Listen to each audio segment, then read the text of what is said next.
சுருட்டாம கிடந்தால் என்ன மகளில் பாய் விரிச்சா வாசி வந்தா மசக்கதா அத்தங்கர அரசமர சுத்த வேண்டாம் ஜாலிதான் உனக்குள் விழுந்த பின்னே நாம் எனக்குள் எழுந்ததென்ன விளக்கு அணைஞ்ச பின்னே ஒரு வெளிச்சம் தெரிஞ்சதென்ன அடடா அல்வா துண்டு இடுப்பு ஓங்கிடுப்பு அழகா பத்தி பிச்சி நெருப்பு தூள் கிளப்பு சலக்கு சலக்கு சரிக சேல சலக்கு சலக்கு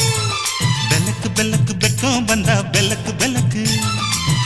எனக்கு குளிர்னா ஒன்ன எடுத்து போத்துவே மாம தோளிலே மச்சம் போல மாறுவே அடடா அல்வா துண்டு இடுப்பு ஓங்கிடுப்பு